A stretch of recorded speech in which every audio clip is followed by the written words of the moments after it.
Hola, buenas tardes. Bienvenidos a esta sesión, una nueva sesión del ciclo de charlas del Laboratorio de Inteligencia Artificial Aplicada.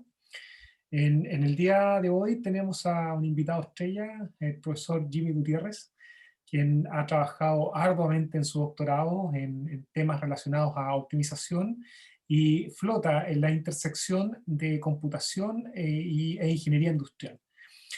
Hoy día nos va a hablar sobre una biblioteca específica que se llama JMetal, que permite hacer optimización de manera rápida y eficiente.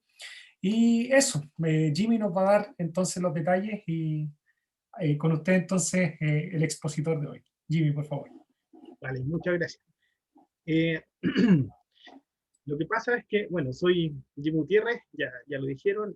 Me encuentro, espero en mi último año de doctorado de sistemas de ingeniería, y la verdad es que desde hace tiempo, desde que comencé mi magíster, que me he enfocado directamente en trabajar este tipo de metodologías, algoritmos, y me he dado cuenta que existe un gap importante, por lo menos en el perfil de los egresados de computación. Siento que es un área donde en realidad nosotros podríamos estar, o podríamos ser mucho, mucho más fuertes. Y, y por ahí cuando me sugirieron dar alguna charla aquí, pensé en eso, en tratar de utilizar este tiempo justamente para poder aumentar los conocimientos de nuestros estudiantes, bueno, y de la comunidad que quiera participar referente a estos temas. Traigo a flote el framework JMetal, que fue un framework que me presentó Jamie Lady, aquí presente. Y la verdad es que ya venimos trabajando hace bastante tiempo con él. Es un framework bastante potente, ya tiene un tiempo desde su creación, y la comunidad crece día a día porque justamente el tema de los algoritmos evolutivos, en la optimización multiobjetivo, cada vez en realidad genera más adeptos. Vamos a ir revisando un poquito qué es lo que es JMetal. Ustedes, en todo caso, como no somos tantos, pueden ir preguntando, yo no tengo ningún problema y vamos conversando. Mi idea es que esto sea más una conversación que una charla plenaria, no sé, sino una conversación. Eh, Ustedes ven al costadito dos logos, dice JMetal y JMetal Py, porque inicialmente este framework fue diseñado en Java, en el lenguaje de Java.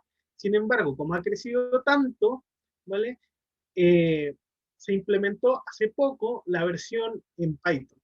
Y eso significa que, bueno, tenemos todas las ventajas de poder trabajar con ambos lenguajes. Miremos un poco entonces qué es JMetal. Y yo les digo que JMetal es eso.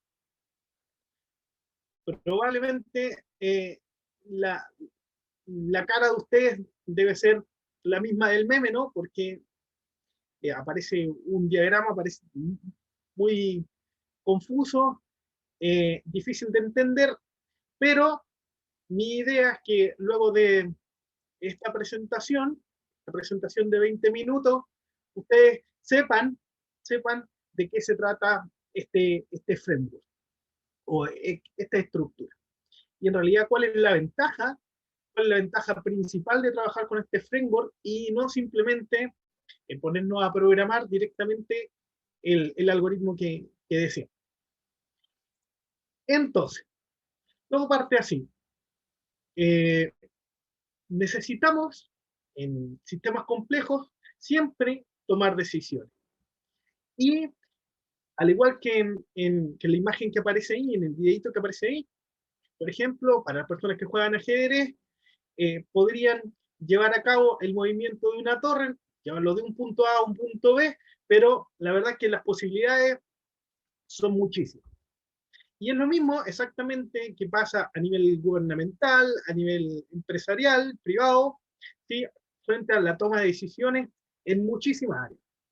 Y justamente lo que vamos a conversar hoy día se apega directamente a este propósito, a utilizar inteligencia artificial para la toma de decisiones frente a problemas que por un lado, presentan muchísimas alternativas, muchísimas, hablo de tantas, que si las evaluáramos una a una, probablemente nos podríamos demorar cientos de años, ¿sí?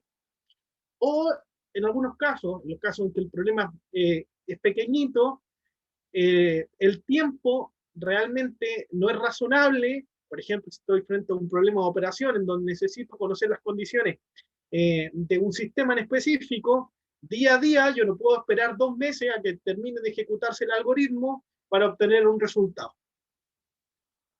Otra cosa es que el tiempo es limitado y como le quisiéramos agregar más cositas a este caldo, los recursos son limitados, disculpen, y además las decisiones son de alto impacto. Por ejemplo, si yo tengo que tomar una decisión de la instalación o la localización de alguna planta, qué sé yo, de tratamiento de desechos nucleares, la decisión va a generar un impacto grande en toda la comunidad, ¿no es cierto?, cercana, y eso va a desplegar, ¿no es cierto?, un contingente gigante. Entonces, esa decisión tiene que ser tomada de la mejor manera posible. Y eso es lo que la optimización intenta realizar. ¿Qué es lo que es la optimización? Miren, aquí les traigo un ejemplo. Este es parte de mi tesis de magíster. En ese caso, trabajé un problema de optimización monoobjetivo que es bastante simple de entender. Entonces, yo creo que puede servir para ilustrar lo que quiero hacer. Por un lado, tengo personas diferentes, con habilidades diferentes, con conocimientos diferentes y puestos de trabajo que se tienen que llenar. Son grupos de personas, ¿vale?, que tienen que eventualmente trabajar unidas.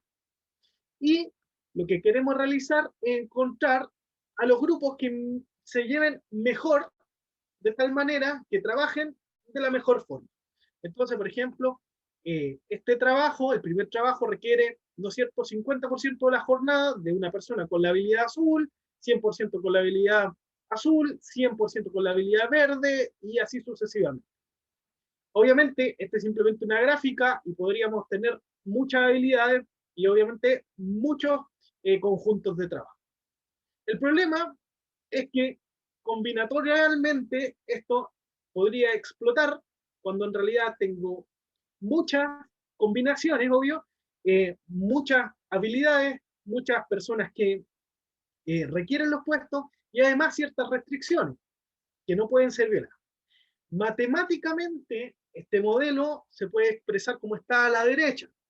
Y la verdad que es un dolor de cabeza, sobre todo porque la función objetivo, que es la función que quiero en este caso maximizar, ¿vale?, es endemoniadamente no lineal. Es decir, yo no puedo utilizar un mecanismo clásico para poder explorar las combinaciones y llegar a un punto óptimo, decir, ¿sabe qué? Exploré todas las combinaciones del problema y encontré esta que es la mejor y usted quédese con eso. Eso no es posible, porque va a depender de las características del problema en sí, ¿sí?, de la instancia que esté evaluando, si es que en realidad lo voy a poder resolver o no. Fíjense que el modelo matemático parece muy feo, pero si lo pudiéramos dividir en algunas partes, la primera parte, la ecuación número 1, se llama función objetivo y es la que yo estoy tratando de maximizar. En este caso, si lo conversáramos, ¿vale?, no matemáticamente, significa simplemente que quiero maximizar la forma en que se llevan las personas, ¿sí? Y hay ciertas restricciones, que los trabajos tienen que ser cumplidos, que yo no puedo exceder, no puedo enviar más gente de la que se necesita realmente a realizar un trabajo, tampoco puedo enviar menos, etc. Esas son las restricciones, es el modelo matemático. Entonces, por un lado, tenemos un problema que necesita ser analizado, luego ese problema tiene que ser aterrizado de forma matemática, ¿ok? Pero en este punto del modelo, simplemente tenemos el problema formulado. ¿Sí? Ahí está el problema. Ahí está el problema. Y lo que pasa es que en este caso, utilicé este ejemplo porque es súper ilustrativo. Lo que podemos hacer es empezar a generar soluciones de nuestro problema. Sin hablar de ningún algoritmo, sin hablar de nada, podríamos simplemente empezar a generar alguna solución. Soluciones que podrían ser malas, soluciones que podrían ser buenas, soluciones que podrían ser factibles, soluciones que podrían ser infactibles. Por ejemplo, vean que una solución, entonces, aquí se podría armar como si fuera un rompecabezas. Entonces, una solución sería tomar, qué sé yo, a una persona de la habilidad 3, disculpen, de la habilidad verde, voy a tomar a la persona 3. ¿Por qué no voy a tomar a la 4? Bueno, es parte de la solución. Voy a tomar a la persona 3. Luego, el segundo requerimiento, ¿vale? Voy a tomar a la persona 2, luego a la persona 4, luego a la persona 3, etc. Y tengo una solución. Solucioné mi problema. ¿Vale? Puede ser bueno, puede ser malo, ¿vale? Pero, es aquí donde intervienen los métodos computacionales y permiten jugar de alguna forma con las combinaciones que se generan de las soluciones del problema. Igual que los rompecabezas, podríamos tomar una y reemplazar. Y ese proceso, ¿vale? En donde se reemplazan, se realizan cambios, ¿vale? Todo se lleva a cabo dentro de un concepto que se llama vecindad. Y la vecindad justamente me va a marcar, ¿vale? Cuáles van a ser los cambios que yo realizo en esta eliminación de una pieza, ¿sí? Y luego colocación de otra. ¿Ok? Entonces, véanlo así, simplemente tomo el modelo matemático y puedo obtener soluciones. Esas soluciones, la verdad, es que hasta el momento, ustedes la pueden ver, son súper intuitivas. Aprovechándose un poco de eso, hace ya mucho tiempo atrás, empezaron a salir algunos algoritmos que en realidad sugieren que podemos adaptar, ¿vale? Estos mismos problemas, estas mismas soluciones, a los mismos procedimientos que pasan en genética. Es decir, fíjense que, por ejemplo, si nosotros tenemos un cromosoma humano, ese cromosoma puede ser descrito como una cadena, ¿vale? Una cadena, igual que la solución que nosotros construimos para nuestro problema, ¿vale? De bases nucleótidas. Entonces, estas cadenas se pueden intercambiar, son cadenas extremadamente largas, por supuesto, y si nosotros tomamos un elemento, por ejemplo, como están constituidas por guanina, citosina, timina, podemos tomar una guanina y la reemplazamos por una timina. Podemos tomar una timina en algún elemento del vector y reemplazarla por una guanina. ¿Ok? Entonces, ¿qué es lo que sucede? Que generamos individuos que tienen características diferentes, simplemente modificando el vector. Y ya se dan cuenta que existe una relación obvia entre las soluciones que nosotros habíamos planteado y lo que está en el GIF de la izquierda, bueno, el de abajo sobre todo se nota mucho mejor. Entonces, desde ahí salieron los famosos algoritmos genéticos. Y ahí está el señor Darwin dando la aprobación a esto, porque justamente él, en su teoría de la evolución, postuló que en las poblaciones, a medida que evolucionan, ¿sí? Siempre permiten realizar mejoras dentro de las capacidades, por ejemplo, de un mono, ¿vale? Para poder capturar comida, qué sé yo. Entonces, la idea es que se crearon algoritmos basados, ¿sí? En esta postulación y siguiendo la misma lógica anterior. Podemos crear entonces poblaciones de soluciones, ¿vale? Poblaciones de soluciones, en este caso son binarias, pero podrían ser soluciones enteras, podrían ser soluciones decimales, etc.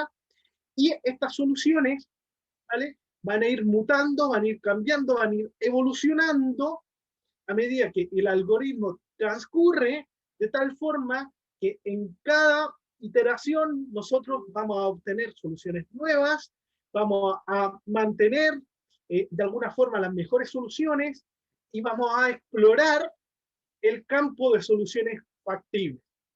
en realidad el campo de soluciones. Esa es la idea.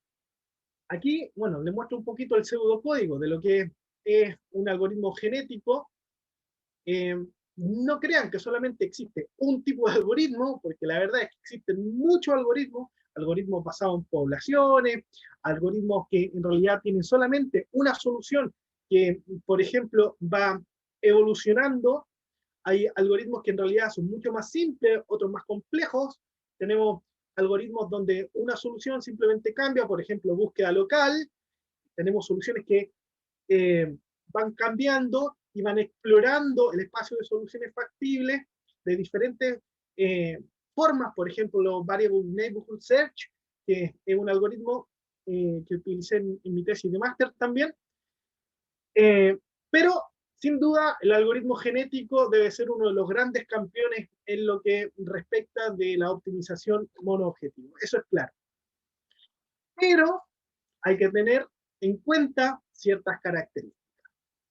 Fíjense, en esta parte, arriba del señor Charles Darwin, tenemos dos soluciones, que están arriba de la flechita, dos soluciones a un problema, en este caso la solución son binarias, y nosotros podemos intentar explorar, ¿vale? Podemos intentar explorar y explotar, ¿vale? Diferentes soluciones para encontrar, obviamente, la mejor.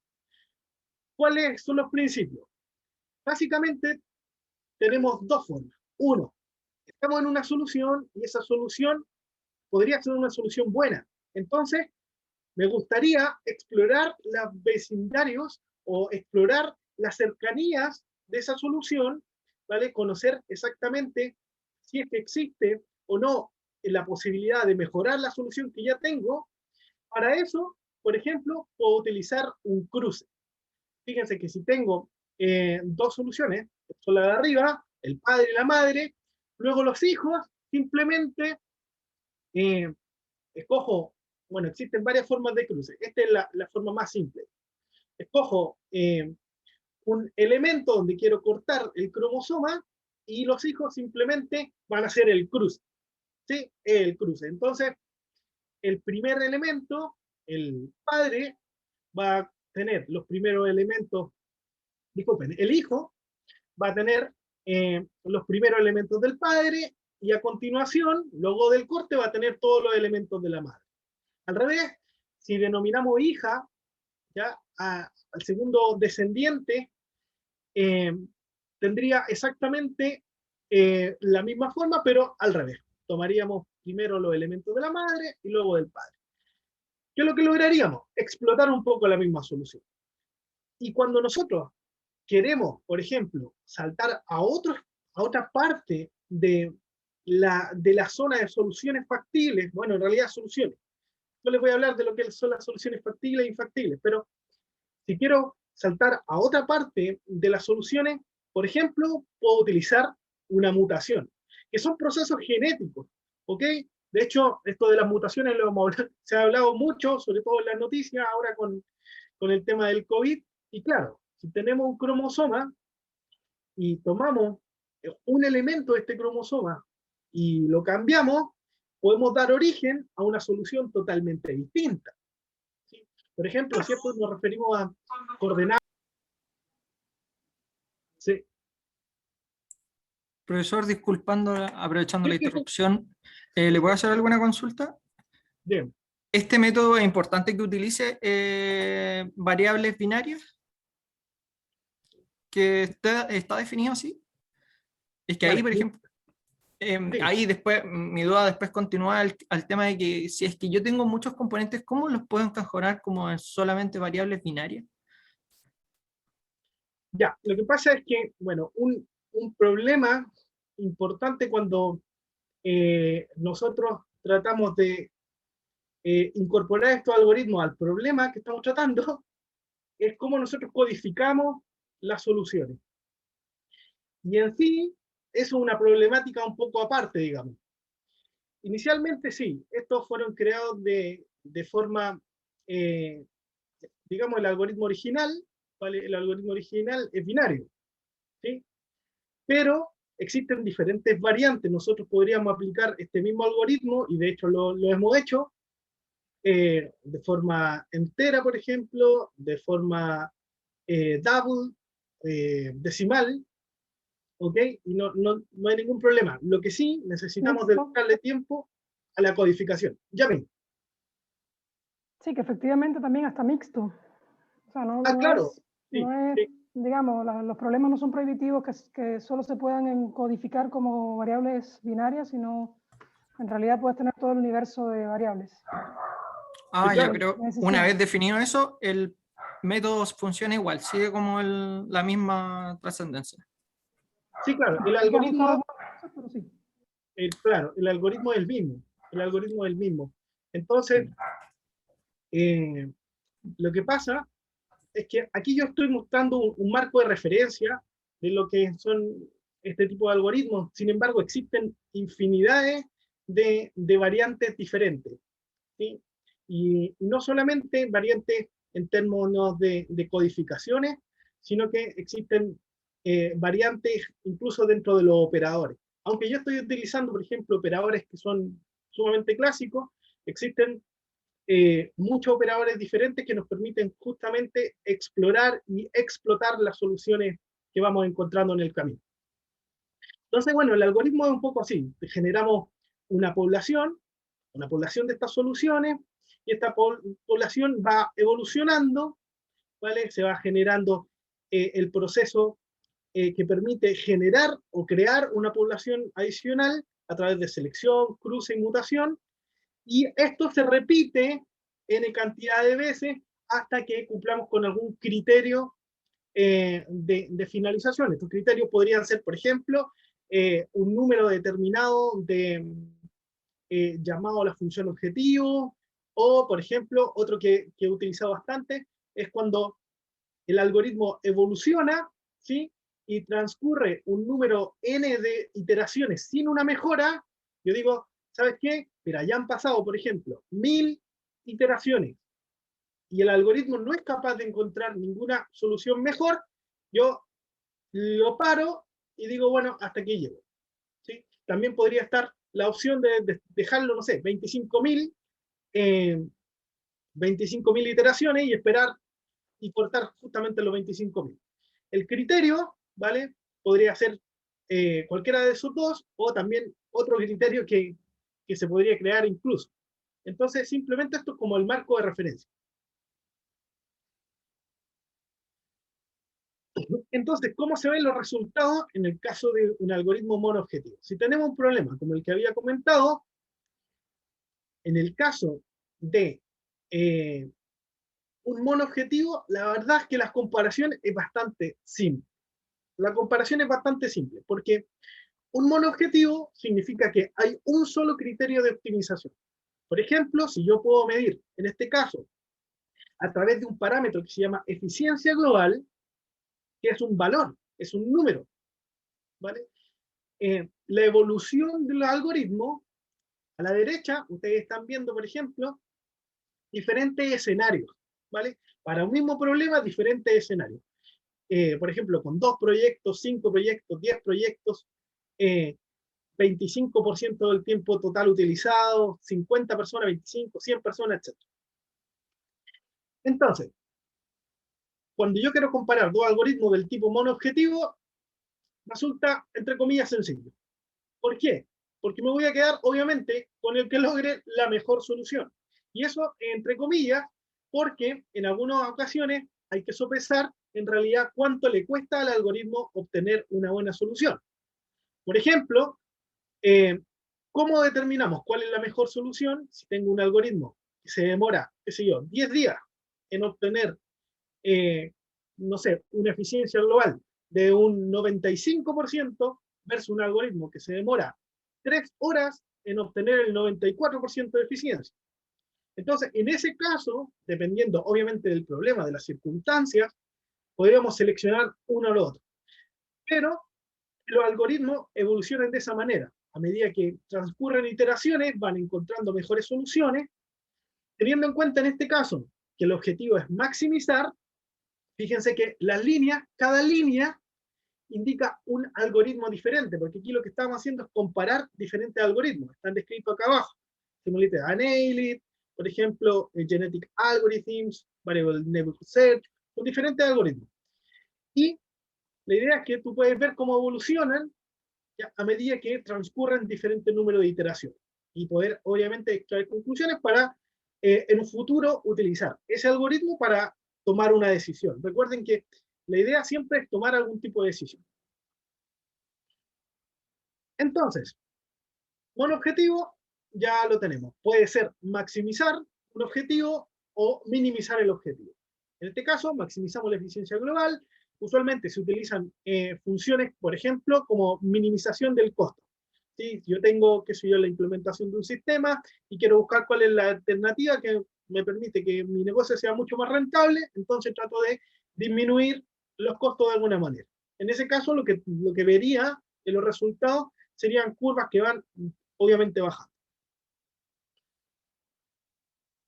Ejemplos de optimización multiobjetivo. En este caso, nuevamente, voy a trabajar con un ejemplo con el cual ya vengo trabajando hace rato.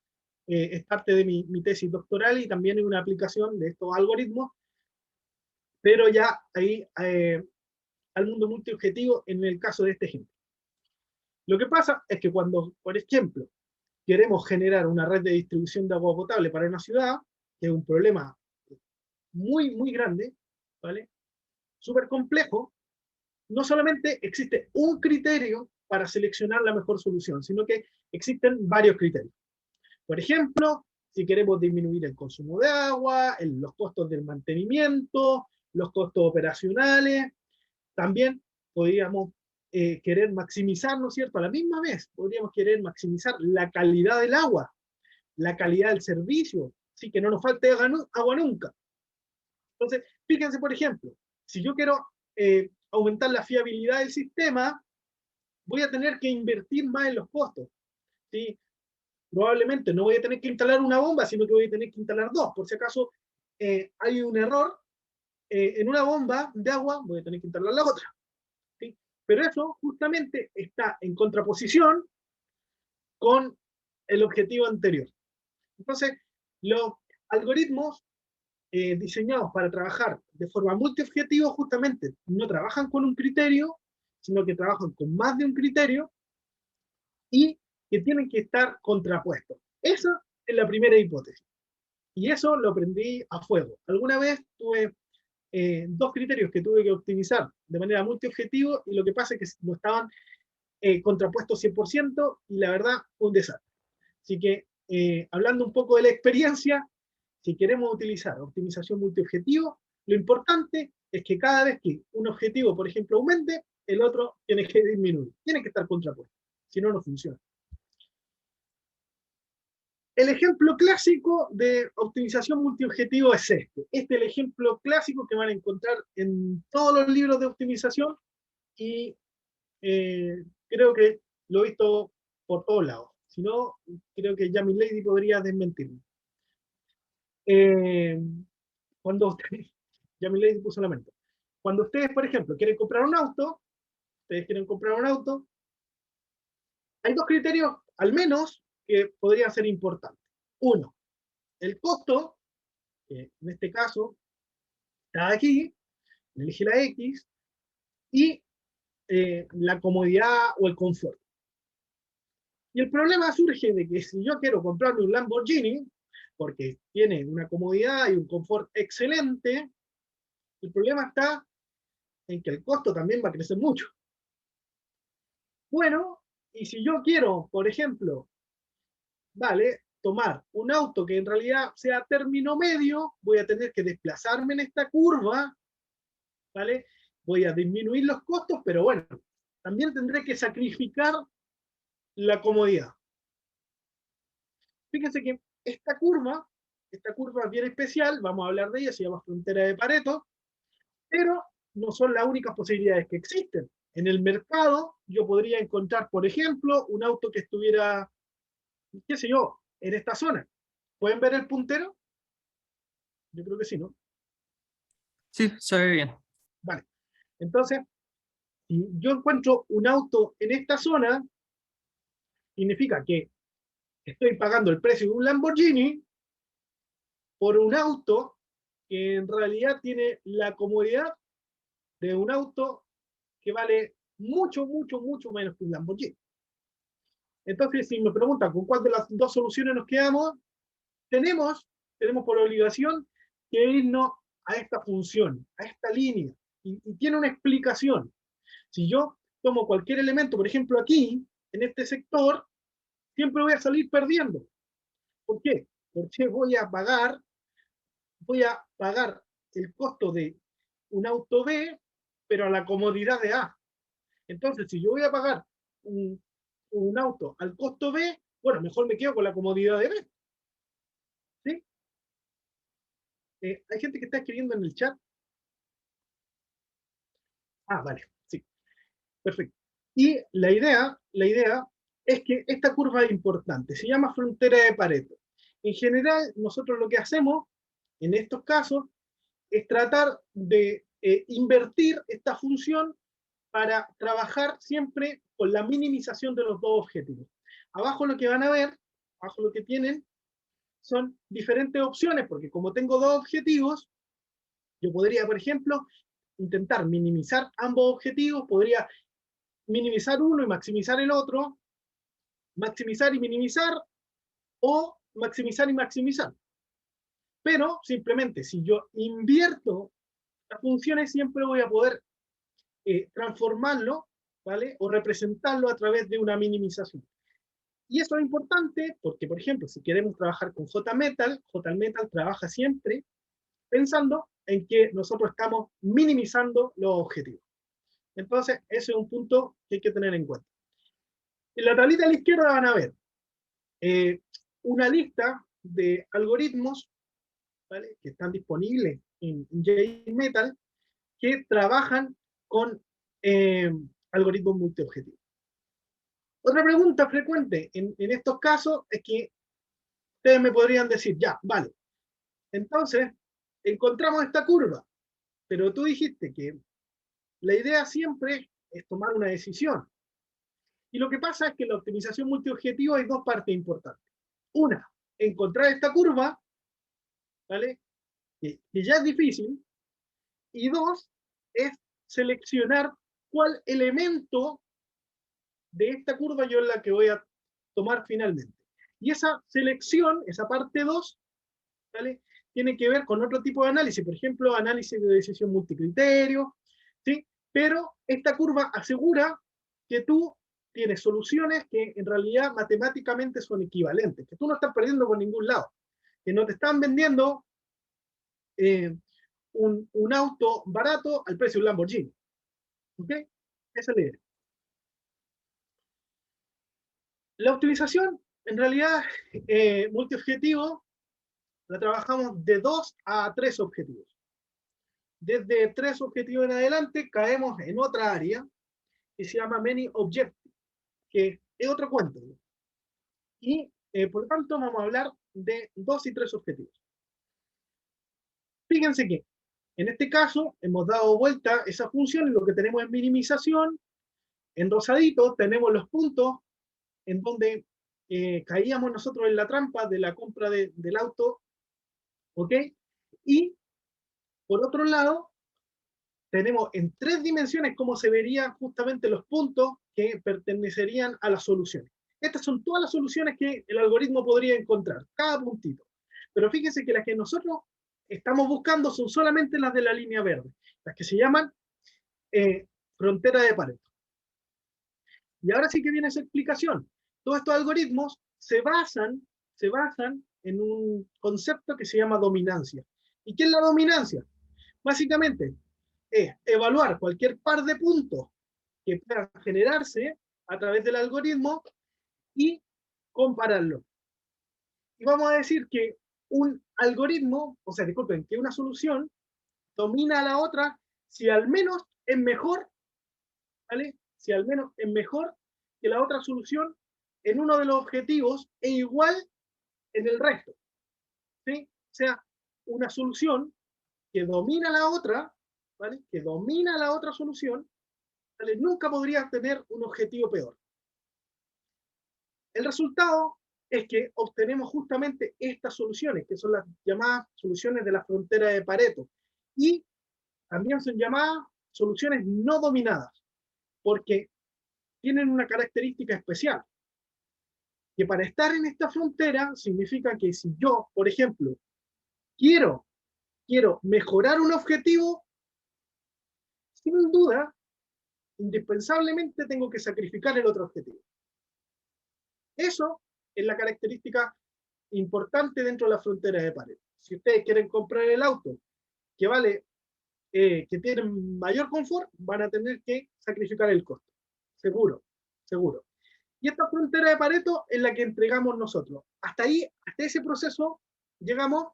En el caso, por ejemplo, de las 3 dimensiones, aquí aparece ya el videoclip que habían visto ustedes al principio, y en la salida, por ejemplo, de la utilización del NSGA2, un algoritmo multiobjetivo, con un problema que ya viene implementado con JMetal, en 3 dimensiones. Esta es la versión de JMetal Pi. ¿Vale? Ya se ve en 3 dimensiones mucho más bonito. Como resumen, lo importante es que nosotros estamos tras la frontera de Pareto. Ese es nuestro objetivo.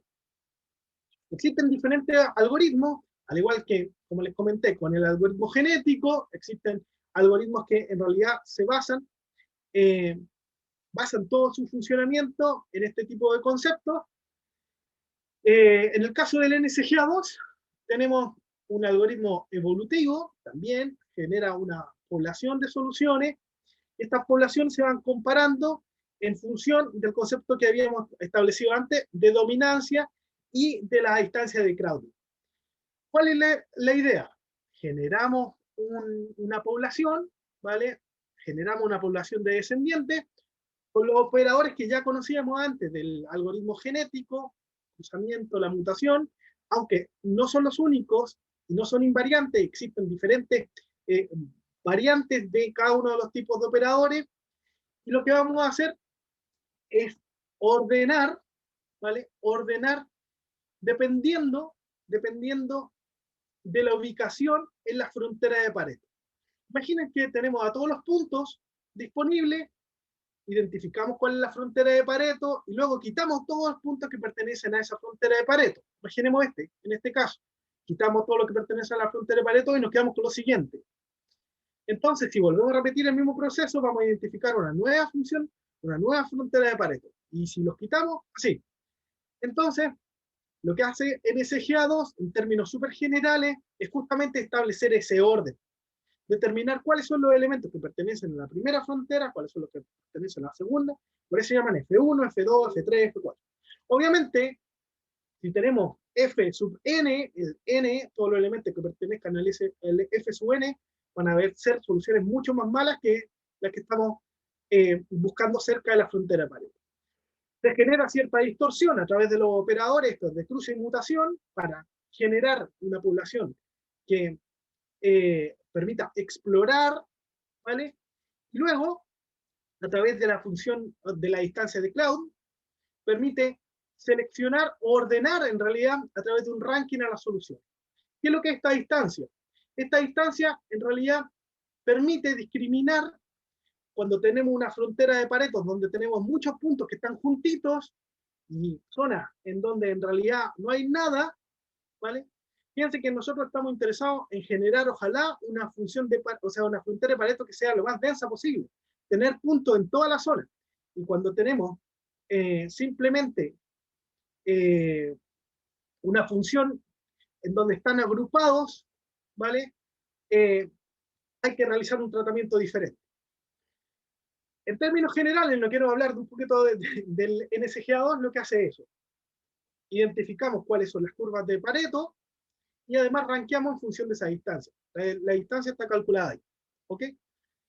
Y luego volvemos a iterar, igual que en el algoritmo genético. Encontramos las fronteras de Pareto, realizamos las modificaciones, exploramos un poco, y hay que tener en cuenta lo siguiente, que esta combinación de explotación y exploración se realiza según ciertos parámetros, que son las probabilidades de cruce, las probabilidades de mutación que tiene el algoritmo. esas probabilidades, en este caso, se llaman hiperparámetros. Los hiperparámetros justamente son los inputs que nosotros tenemos que darle al algoritmo para que trabaje. Le vamos a decir, mira, NSGA2, quiero que tú trabajes con cierta probabilidad de cruce, cierta probabilidad de mutación. Y lo malo viene aquí, es que dependiendo de la probabilidad de cruce y la probabilidad de mutación, podríamos tener resultados diferentes. Y eso significa que necesitamos realizar un proceso de optimización de los mismos hiperparámetros que echan a andar toda esta maquinaria.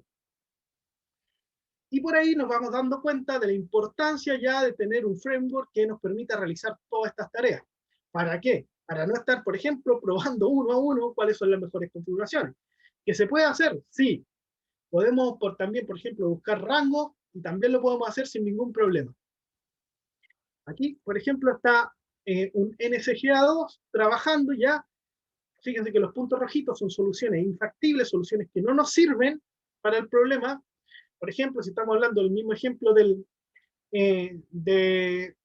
auto, si tenemos una solución que se sale de nuestro presupuesto, bueno, es infactible. Definitivamente no la podríamos comprar. Es una solución, pero no nos sirve. Es una solución infactible. Y fíjense que la evolución de este algoritmo, justamente en el caso de la minimización, va a permitir que en cada iteración las nuevas soluciones sí se vayan acercando un poco a la minimización de ambos objetivos y desde ahí nosotros podamos extraer la frontera de Pareto. Otra cosa importantísima que me he dado cuenta, parte de la experiencia programando estas cosas, es que tenemos que tener información de la problemática que estudiamos y con eso necesitamos determinar cuál es la mejor codificación. Es decir, para un problema en específico, y ahí apuntando a lo que había preguntado antes el alumno, es que nosotros necesitamos determinar cuál es la mejor codificación para nuestro problema. Tenemos un problema, y ese problema tiene que ser representado de alguna forma. Y la representación que nosotros seleccionemos, en realidad, va a influir mucho en la capacidad que los algoritmos tengan de explorar las soluciones. ¿Okay? En este caso, por ejemplo, cuando hablamos del área de hidráulica, que es una de las aplicaciones que trabajo, por ejemplo, si nosotros queremos determinar si es que existen bombas, son bombas de agua que impulsan agua a ciudades. Si queremos saber si es que cada bomba está encendida o apagada, ¿sí? Esto podría ser parte de la representación o de la codificación de una solución. Entonces, si tengo 24 horas, o 30 o las que quiera, yo por cada hora puedo saber si es que cada bomba está encendida o apagada. Y esto representa la codificación de una solución. Usualmente nosotros estamos acostumbrados a trabajar con un cromosoma como si fuera un vector de tamaño determinado. En este caso, para acercarnos a ese tipo de codificación, fíjense que generamos un cromosoma donde cada elemento no es binario, sino que es entero y representa justamente la combinación que nosotros buscamos. Por ejemplo, el 4 significa que vamos a buscar la combinación número 4 y cuando nosotros vamos a establecer, vamos a averiguar cuál es el valor de la función objetivo, vamos a tener que realizar esa transformación. En este caso cometimos un error porque al parecer esa no es la mejor solución, no es la mejor forma de crear la codificación, pero bueno, esto nos fuimos dando cuenta directamente en el camino, hemos generado mejoras. Sergio, que está ahí presente, trabaja en eso arduamente también para poder intentar determinar para este problema en específico cuál es la codificación que permite explorar y explotar el espacio de soluciones de una mejor manera. En este caso, por ejemplo, con esta codificación y pensando un poco en el NSGA2, fíjense que podemos generar poblaciones de soluciones, podemos rankearlas según la distancia y podemos establecer todas las características, pero aún así el resultado no ha sido tan bueno como el que habíamos esperado. Con esta codificación podemos explorar, por ejemplo, los mismos cruces, la mutación que habíamos hablado antes, sin ningún problema. Mi idea en esta presentación justamente era acercarlo a ustedes a este mundo de la optimización, teniendo en cuenta que las aplicaciones son muchísimas, y que cuando hablamos de inteligencia artificial, no solamente hablamos de robots y actuadores, sino que también podemos utilizar este tipo de técnicas para la toma de decisiones dentro de cualquier ámbito. Y existen muchos problemas que pueden ser resueltos de esa manera. Por ejemplo, otro problema que estamos trabajando ahora, fíjense que ahí está la red de Curicó. Lo que ven abajo es la red de Curicó. Es un mapa de todos los puntos de salida de agua en Curicó. Y de hecho hay un alumno que está trabajando en eso. Y lo que queremos establecer en Curicó, por ejemplo, a través de estas metodologías, es cómo ubicamos estaciones con bombas de agua de tal manera que nosotros podamos minimizar la energía que se gasta, ¿sí? Y a la vez cumplir con todos los requerimientos de demanda de todas las personas durante todas las horas del día y cumpliendo una serie de requisitos. Son problemas reales, ¿sí? Las aplicaciones son reales y se basan en todos los principios que le he comentado anteriormente. Ahora, para comparar soluciones existen un montón de métricas. Una de ellas, por ejemplo, es el hipervolumen. Si yo tengo un algoritmo que tiene una solución, esa solución va a venir expresada, ¿no es cierto?, como una frontera de Pareto. Yo quiero comparar las dos soluciones. Una opción, el hipervolumen, que justamente el volumen, disculpe, el área, ¿sí?, que se genera hasta la frontera de Pareto que crearon cada uno de los algoritmos. En este caso, si los comparo, el algoritmo que generó el área blanca es mucho mayor que el área negrita, por lo tanto, debería optar por el área o el algoritmo que creó la frontera del área blanca. Pero este es un caso bastante sencillo. En algunos casos no es tan fácil, sobre todo cuando trabajamos en más de 2 dimensiones o cuando existen los casos de que en realidad no es tan fácil identificar cuál es el mejor, porque las fronteras de Pareto pueden cruzarse. Si se cruzan, ¿con cuál me quedo? Existen también diferentes operadores, diferentes índices que nos permiten comparar, y JMetal justamente nos permite eso. ¿Y qué pasó con JMetal? Esta era una presentación de JMetal. Y bueno, aquí viene la magia, ¿no? La magia es que JMetal es un framework, ¿vale?, en donde todo lo que conversamos está programado. Está el NSGA2, el SPA2, todos los algoritmos, ¿vale? Están los operadores programados, están las soluciones programadas, ¿vale? Y nosotros tenemos que simplemente trabajar en el problema. Es decir, si nosotros tenemos claro lo que vimos antes, trabajar en el problema es nuestra tarea. Identificar cuál es la codificación y cómo esa codificación, ¿sí?, va a tener un resultado que nosotros vamos a llamar objetivo, ¿sí?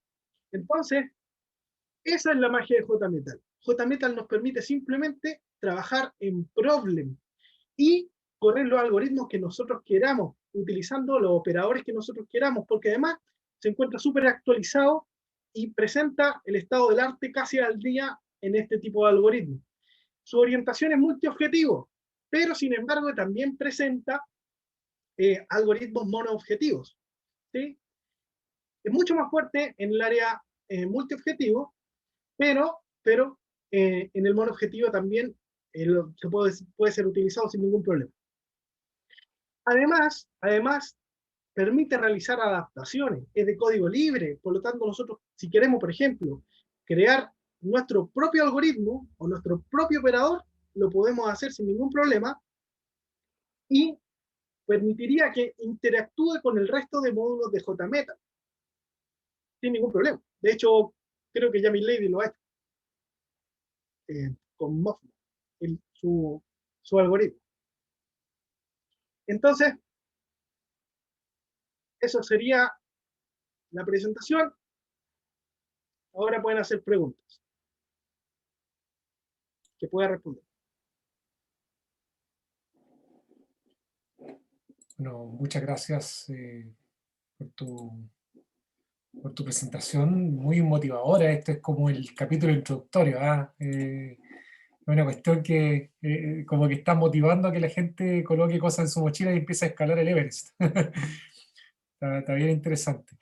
Oye, mira, Para aquellos que ya habíamos trabajado en la parte metaheurística y que ya conocíamos algunos de los algoritmos, esta presentación es básicamente una introducción al uso de metaheurística. Hablaste de algoritmos genéticos, hablaste de optimización multiobjetivo, de Pareto, y finalmente dejaste esta idea volando de JMetal, y casi como que queda digamos, una consecuencia lógica, que es tener un taller donde uno se pone mano a la obra y puede programar esto. Entonces, yo no sé cómo andas con tu disposición, porque me motivó, por lo menos a mí, yo no sé el resto de la audiencia, de poder hacer una optimización simple. A lo mejor no tú estás en temas bien complejos de estas optimizaciones multiobjetivos. Simplemente, como decía, alguien preguntó, no me acuerdo si fue Bastián, preguntó acerca de estos números binarios, un problema de optimización combinatoria simple, algo así como el problema de la mochila o el TSP. Si podemos programarlo en conjunto. Yo me coloco mano a la obra, instalamos todo, Eclipse o NetBeans, no sé si qué programas, Java o Python, y nos ponemos a programar y hacemos funcionar la optimización en nuestros computadores. Yo creo que sería un éxtasis máximo, ¿no? Sí, o sea, es que no hay problema porque de hecho JMetal también trae problemas adjuntos, o sea, podemos intentar correr un problema clásico, digamos, y además hacer alguna modificación a un problema específico y ver cuáles son los resultados y las salidas. O sea, no es algo tan imposible de realizar. Así que yo no tengo problema. O sea, siempre el tiempo apremia, pero en este caso creo que no necesitaría invertir mucho tiempo para poder realizar este taller, digamos. Mi idea es justamente motivarlos para que más alumnos aprendan acerca de estas técnicas y sobre el trabajo que realizamos, porque al final la idea es hacer crecer el grupo. O sea, de a poco ha ido creciendo, trabajamos, ya tenemos intersecciones con... Hay gente aquí de ingeniería civil en obras civiles. O sea, hay un alumno, tenemos una intersección ya súper grande con otras carreras y problemas tenemos muchos, así que todos hay para repartir, así que nadie se puede quedar sin su problema si es que así lo quiere. Entonces, Profesor, permiso, tengo algunas consultas igual. Y bueno, tocando también ese tema que usted conversa, me parece como poco lógico que tampoco esté como dentro del área de obras civiles, porque obviamente nos atendemos a diseñar bajo ciertas restricciones y siempre vamos a buscar algo más óptimo, pero nosotros ¿qué lo hacemos? Iterando, a manito. Entonces, como que aplicar esto sería súper útil. De hecho, me parece extraño que no esté dentro de la carrera.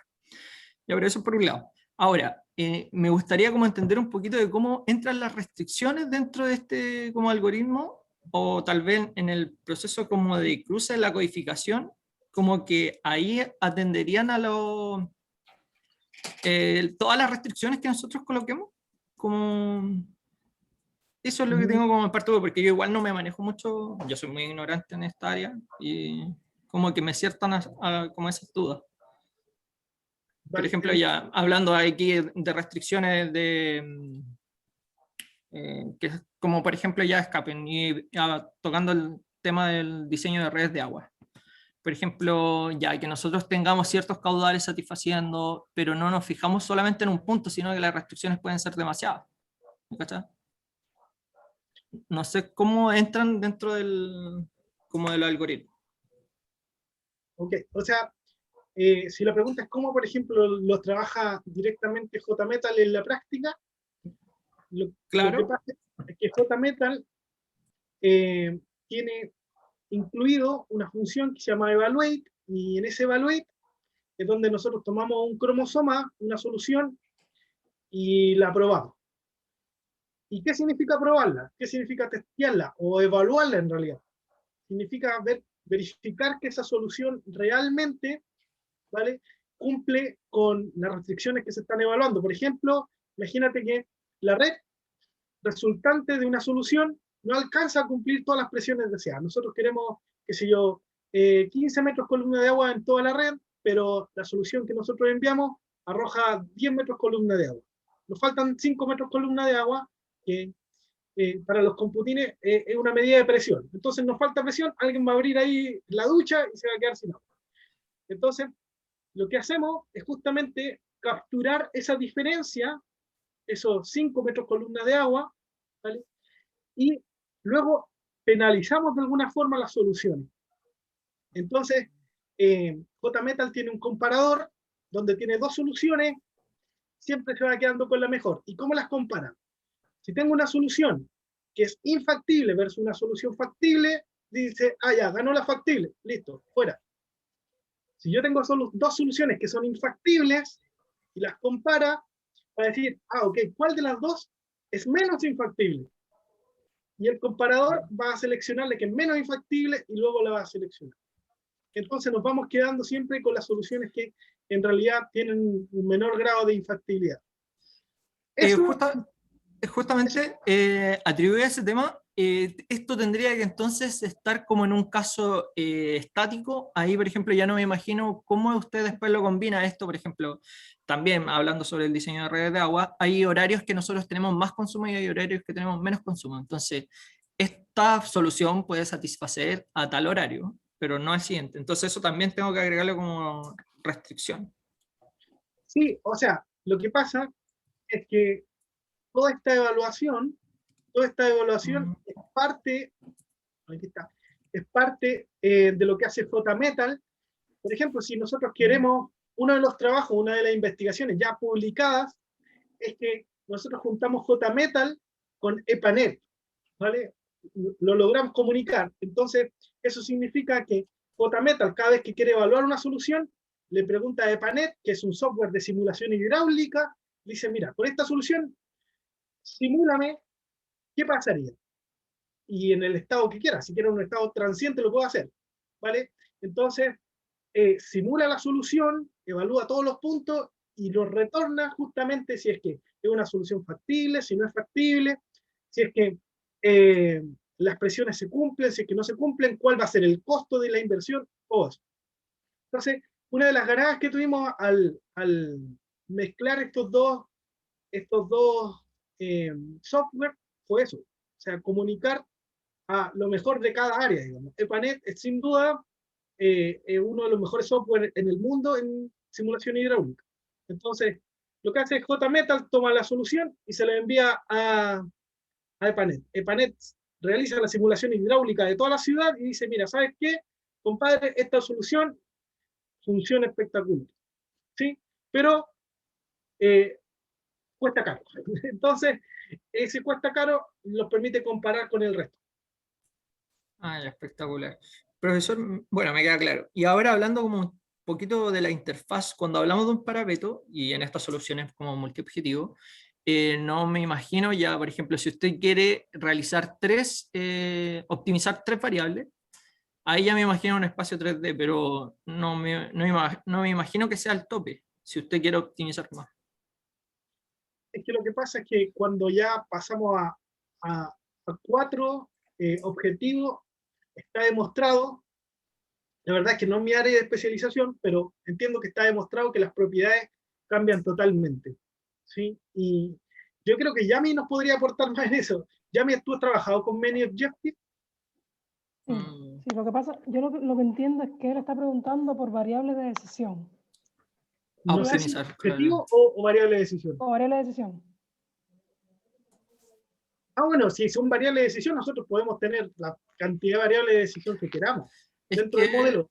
no, claro, son objetivos, o sea, porque entiendo que esas son bien. las a optimizar. Eso es lo que yo quiero mejorar el Ya, rendimiento. miren. En el caso de las funciones objetivos, o sea, cuando ya se pasan de 3 funciones objetivos, efectivamente caemos en problemas que pertenecen al Many Objective Optimization. Y lo que resulta es que esta propiedad o esta relación en realidad que se establece entre dos soluciones que se llama la dominancia, ya cuando se incrementa, o sea, cuando el espacio de funciones objetivos se incrementa, pues entonces se incrementa también el número de soluciones que son de tipo no dominadas, o sea, soluciones que vendrían a estar en esa superficie ahora de Pareto. Por lo tanto, estos algoritmos, como utilizan este criterio de dominancia de Pareto, pues se tienen que buscar otras estrategias. ¿Por qué? Porque, por ejemplo, si trata de calcular un hipervolumen, el hipervolumen es muy lento. Entonces, ese costo-beneficio que mencionaba Jimmy al principio de que nos brindaban estos algoritmos de tener una solución suficientemente buena en un tiempo razonable, ya ese tiempo se incrementa, ¿entiendes? Entonces, ya eso cae en otra área. Sí se puede hacer, hay muchas, de hecho es uno de los tópicos, hot topics de publicación en esta área, precisamente por eso, porque cada vez hay mayor cantidad de problemas reales que requieren o que en los cuales se quieren optimizar más de 3 funciones objetivos. Sí se puede hacer, correcto, solo que con modificaciones de estos algoritmos. Incluso JMetal también trae implementaciones para ese tipo de problemas. ¿Ok, Bastian? Sí, me deja mucho más claro. Muchachos, Que justamente no sabía si aplicaba como el Pareto en este 2D y el 3D que también vimos, pero me queda mucho claro. la conversación da para largo, parece. Muy interesante, han surgido varias aristas adicionales. Nos está pillando el tiempo, ya tenemos algunas cosas que hacer, ya es hora de también reunirnos con la familia, así que es momento de tener la conversación. Los invito, si tienen más dudas, Bastián, puedes conversar, contactar a Jimmy, a Yamis Levy y buscar alguna interacción adicional, algún proyecto o algo que lo que puedas aportar, también podría ser interesante. Y para el resto también. El resto, a mí me interesó mucho esto de JMetal y esperamos mucho el taller, Jimmy. Yo quedo esperando, no sé cuándo tienes ahí, nos podemos coordinar para ver una fecha conveniente. Y también va a quedar esto registrado en YouTube, así que lo podemos estudiar con calma si es que hubo un elemento que se nos fue y podemos reestudiarlo, así que muy bien. ¿Querías aportar algo, Roberto? Tenía que ser muy breve porque vamos a cerrar la sesión. Tienes una consulta, ¿no? Roberto. Su mano en alto. Bueno, si tienes más consultas, Roberto, puedes escribirle a Jimmy entonces. Bueno, les reciban un abrazo y esperemos no se que... escucha, Roberto. Es que ¿Ah? él parece que tiene el micrófono activado, sin embargo no se escucha. Sí. Puede ser Escribir eso. por el chat, Roberto. Sí, aún está ahí.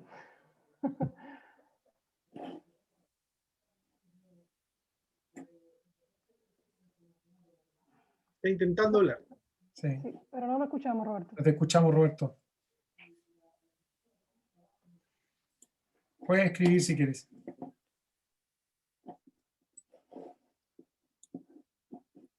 Bueno, en fin, te puedes comunicar con nosotros, nos puedes mandar un correo, le puedes mandar un correo a Jimmy. Jimmy, ¿cuál es anotaste tu correo por aquí o no?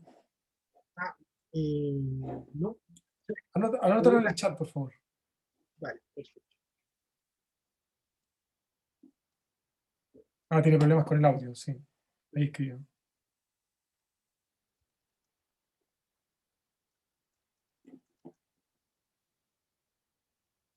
Ahí está mi correo. Roberto, ahí está el correo de Jimmy. Si quieres enviarle alguna pregunta o también puedes escribirnos a cualquiera de nosotros. Te voy a colocar mi correo aquí también en caso de que pueda apoyar en algo. Ahí está. Muchachos, qué bonita jornada, bonita charla, qué alegría ver que hay un área de especialización bien interesante en el grupo con el tema de la optimización multiobjetivo. Se ha formado un núcleo bien cohesivo. Ya, pues, entonces nos estamos viendo en los próximos días y cuídense mucho. Todavía no ha pasado la pandemia, así que disfruten y que gane, Chao, que estén bien. y que gane Chile. Hablamos, que estén bien. Cuídense. Chao. Chao, gracias, Bye, que estén Jimmy, bien, chao. cuídense. Chao a todos. Muchas gracias. Hasta luego, Gracias a todos. profesor. Hasta luego. Gracias. Chao. Chao, chao.